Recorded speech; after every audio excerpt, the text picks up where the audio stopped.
Взяла серветку, розірвала на 4 частинки, потім поскладала і так само порвала серединку. Потім склала і вийшла квіточка. П'ятикласниця Вікторія Генц натхненно складає з серветки квітку. Якою вона буде, дівчинка придумала сама. Разом з нею при шкільному гуртку «Мілі руки» зосереджено творять власні шедеври її однолітки з загону намистинки. Та не лише мистецтво орігамі освоюють п'ятикласника під час занять при шкільному таборі. Ми ходили на екскурсії, ми їздили у Пересопницю, ходили в походи. А ось старшокласники залюбки займаються спортом. Для них тут теж створено всі умови. І тенісний стіл з ракетками, і м'ячі для футболу та волейболу. Грали в футбол, баскетбол, в теніс граємо. Також ми ходимо на стадіон. А ще учні мають можливість ставити лялькові вистави і танцювати. А поки дітки нагулюють на свіжому повітрі апетит, у шкільній їдальні кухарі готують обід.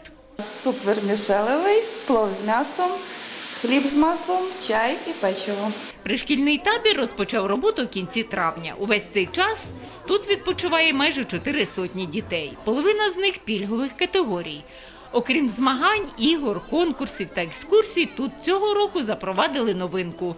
Тепер дозвілля школярів організовують спільно школи, дитсадки, навчально-виробничий комбінат та будинок школяра, які об'єднались у освітній округ. Ми зустрічаємося таборами на Лісовій галявині, проводимо спортивні змагання, КВН. Діти наші на День захисту дітей працювали у дитячих закладах дошкільних, показували лялькові вистави. Отака співдружність. Загалом в області цього року вдалося організувати на 20 пришкільних таборів більше, ніж торік. В цьому році працює 543 пришкільних табори, залучено близько 53 тисяч дітей.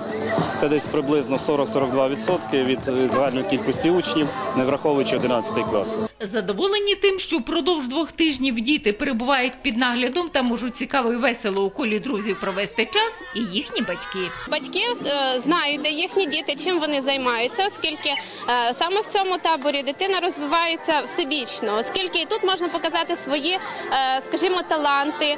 Якщо дитина співає, танцює, вона може це показати. У Клевені пришкільний табір вже завтра завершує роботу, а у деяких районах учні при школах відпочиватимуть ще впродовж 2 тижнів. Гроші на харчування виділять з місцевих бюджетів. Галина Баранчук, Сергій Габрилевич, інформаційна програма «День».